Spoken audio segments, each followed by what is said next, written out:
सभी सत संप्रदायों के सिद्धांत के मूल प्रणेता भगवान व्यास हैं। इसलिए व्यास जी सबके आचार्य हैं। सार्वभौम सनातन धर्म के आचार्य तो वेद व्यास जी ही हैं। व्यास वाणी से जो सिद्धांत मेल नहीं खाता, वह सिद्धांत चाहे जितने बड़े विद्वान के द्वारा प्रस्तुत किया गया हो, वह उपादेय नहीं हो सकता, वह ग्राह्य नहीं हो सकता, वह स्वीकार्य नहीं हो सकता। व्यास वाणी से उसका प्रमाणित होना बहुत आवश्यक है। भगवान के जितने अवतार हैं, उन समस्त अवतारों में व्यास अवतार की विशेष महिमा है। आप लोग कहेंगे कैसे? साल में एक बार रामनवमी मनाई जाती है, मनाई जाती है नहीं? एक बार जन्माष्टमी मनाई जाती है, पर इतना उत्साह न रामनवमी पर होता है न जन्माष्टमी पर होता जितना उत्साह गुरु पूर्णिमा पर होता है। ये गुरु पूर्णिमा किसकी तिथि है? ये भगवान कृष्ण द्वैपायन वेद व्यास जी के प्राकट्य की तिथि है, व्यास जयंती है। और व्यास माने गुरु और गुरु माने व्यास। ये जो श्लोक है, गुरु वंदना में कहा जाता है, गुरुर् ब्रह्मा गुरुर्विष्णु गुरुर्देवो महेश्वरः गुरुः साक्षात परब्रह्म तस्मै श्री गुरवे नमः। ये हमारी तुम्हारी वंदना का श्लोक नहीं है, ये भगवान कृष्ण द्वैपायन व्यास जी की वंदना का श्लोक है। ये मूल श्लोक किसकी स्तुति का है? व्यास देव जी की स्तुति का श्लोक है। गुरुर् ब्रह्मा गुरुर्विष्णु गुरुर्देवो महेश्वरः गुरु साक्षात परब्रह्म तस्मै श्री गुरवे नमः। और इसी क्रम में पुराण में यह श्लोक पठित है, अचतुर्वदनो ब्रह्मा द्विबाहुरपरो हरिः अभाल लोचन शंभुर भगवान वादरायण। इसके बाद है गुरुर् ब्रह्मा गुरुर्विष्णु गुरुर्देवो महेश्वरा गुरु साक्षात परब्रह्म तस्मै श्री गुरुवे नमः। योगेंद्र जी सो नहीं, ध्यान से सुनो।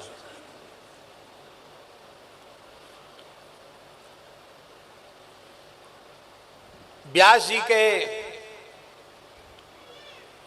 चार मुख नहीं है, एक ही मुख है व्यास जी का, पर एक मुख होने के बाद भी वो चतुर्मुख ब्रह्मा है। अचतुर्वदनो ब्रह्मा, चार मुख न होने पर भी वे ब्रह्मा जी हैं। और एक विचार करें तो ब्रह्मा जी से भी उत्कृष्ट हैं। ब्रह्मा जी के द्वारा उत्पन्न सृष्टि नष्ट हो जाती है, पर व्यास जी की कृपा से व्यास वाणी का आश्रय लेकर जो ज्ञान वैराग्य भक्ति का प्रकाश होता है, वो उत्पन्न तो होता है पर नष्ट होता नहीं है। तो उत्पन्न होकर नष्ट होने वाली सृष्टि अच्छी, कि उत्पन्न होकर न नष्ट हो वो सृष्टि अच्छी है? व्यास जी की जो ज्ञान की सृष्टि है, वो ब्रह्मा जी की सृष्टि से भी श्रेष्ठ है। अचतुर्वदनो ब्रह्मा और द्विबाहुरपरो हरिः, चार भुजाएं नहीं हैं व्यास जी की, दो भुजाएं हैं, पर बिना चार भुजा के वे नारायण हैं, विष्णु हैं। विष्णु भगवान क्या करते हैं? क्या करते हैं विष्णु भगवान? पालन करते हैं, सबका भरण पोषण करते हैं। फिर भी कितने लोग भूखे मर जाते हैं। अखबारों में आता है कि भूखमरी का शिकार वहां हो गए, उड़ीसा में मर गए, बंगाल में मर गए, कर्नाटक में मर गए, ऐसा समाचार आता है। तो भगवान का काम तो बढ़िया नहीं है भाई। जब इतना बढ़िया काम उनके जुम्मे है कि कोई भूखा न मरे, तो फिर क्यों लोग भूखे मरते हैं?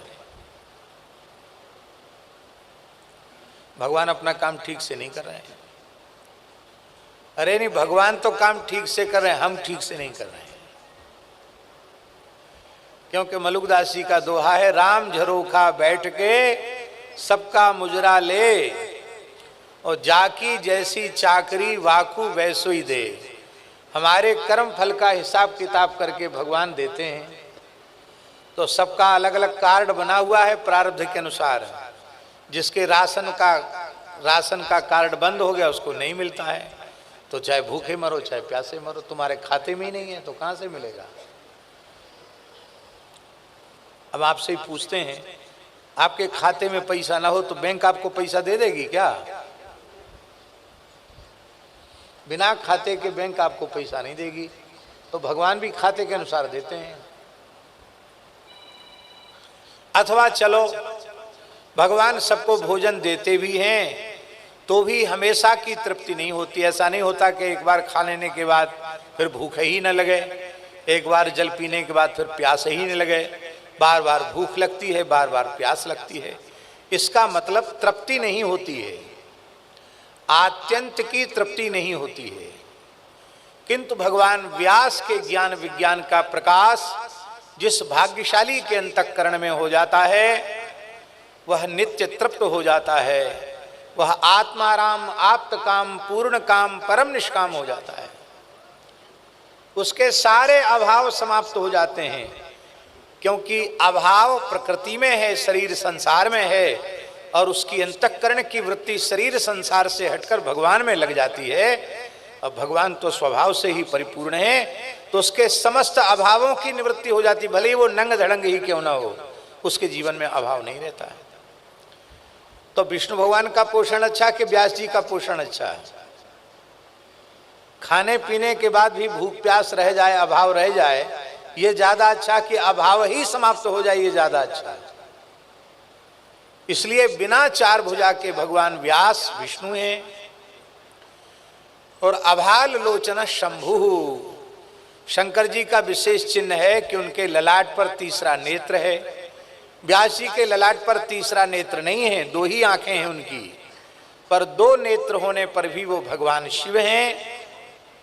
भगवान शिव संहार का कार्य करते हैं और व्यास जी अविद्या अज्ञान के संहार का कार्य करते हैं।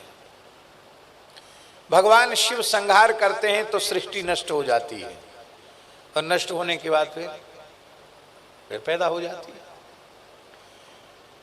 नित्य प्रलय, नैमित्तिक प्रलय, महाप्रलय, कितने प्रलय हो गए, कितनी बार प्रलय हो चुके हैं, फिर भी सृष्टि बनी हुई है। अभी सुनते हैं कि फिर निकट भविष्य में बड़ा भारी प्रलय आने वाला है। हम कोई भविष्यवक्ता नहीं है, ना हम कोई भविष्यवाणी कर रहे हैं, लेकिन अनेक महान संतों की बातें एक साथ, उनका योग ऐसा बन रहा है कि एक साथ वो सब सामने आ रही है कि अभी 2025 से लेकर 2032 तक का समय बहुत खराब है। पता नहीं कौन जिएगा कौन मरेगा। पूरे विश्व की संख्या 64-65 करोड़ रह जाएगी, जो अब 8 अरब से ऊपर है। सोना चांदी रुपया कौड़ी किसी के काम नहीं आएगा।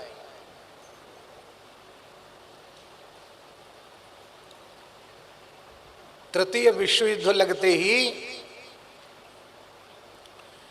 सारी बैंकों में रखी हुई संपत्ति सरकार की हो जाएगी, हो जानी भी चाहिए, क्योंकि देश पर संकट है तो देश से बड़ा कुछ थोड़ा ही है।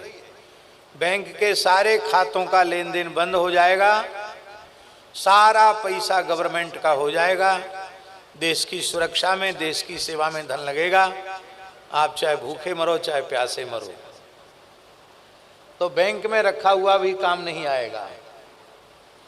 और इस प्रकार का संकट आने के बाद अन्न का अभाव हो जाएगा, तो घर में भी रुपया रखे होगे, सोना रखे होगे, तो रुपया खाकर न भूख बुझेगी न प्यास बुझेगी, और न सोना खाकर भूख प्यास बुझेगी।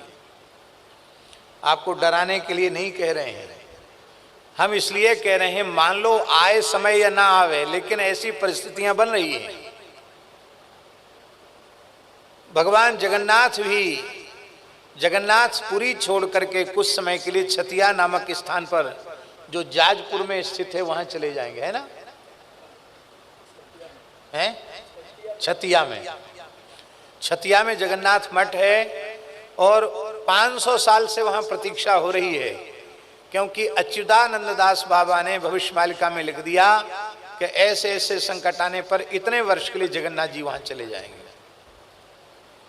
तो ये कोई आज की बात नहीं कि 4-6 महीने में ये बात चल रही हो, छतिया में जगन्नाथ जी आएंगे तो सैकड़ों वर्षों से लोग कह रहे हैं। आने वाला समय तृतीय विश्व युद्ध के बाद सनातन धर्म के हित में होगा, पूरे विश्व में सनातन धर्म का ही साम्राज्य होगा।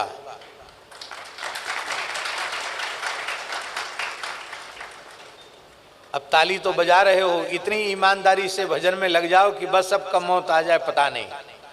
तो इतना भजन करो कि हर समय तैयार रहो, और जो भगवत स्मरण करेंगे वे ही बचेंगे। जे राखे रघुवीर ते उबरे ते काल महू। यदि बचकर अच्छा समय देखना चाहते हो तो खूब तेजी से भजन में लग जाओ। सत्य, सदाचार, अहिंसा, ब्रह्मचर्य, अपरिग्रह इत्यादि जो धर्म के नियम हैं उनका अपनी अपनी मर्यादा के अनुसार यथा साध्य उनका पालन करो। उसी से भगवान कृपा करेंगे, उसी से सुरक्षा होगी। तो संहार लीला के बारे में ये बात आ गई मन में, तो मुंह से निकल गई। तो संहार लीला भी भगवान शिव करते हैं, लेकिन इसके बाद उत्पत्ति हो जाती है। पर भगवान व्यास की श्रीमद् भगवद गीता, भगवान व्यास के ब्रह्मसूत्र का, भगवान व्यास के इतिहास पुराण का आश्रय लेकर जब अज्ञान अविद्या नष्ट हो जाती है तो एक बार नष्ट होने के बाद वह पुनः उत्पन्न होती नहीं है। तो अविद्या का, अज्ञान का एक बार संहार होने के बाद फिर दोबारा उत्पन्न नहीं होता। इसलिए भगवान व्यास बिना तीसरी आंख के भी भगवान शिव हैं। ऐसे जो भगवान व्यास हैं वे ही सबके गुरु हैं, और ऐसे गुरु रूप भगवान व्यास वे ही ब्रह्मा हैं, वे ही विष्णु हैं, वे ही सदाशिव हैं, और वे ही साक्षात परब्रह्म हैं। ऐसे व्यास रूप भगवान गुरुदेव के चरणों में हम सब प्रणाम करते हैं।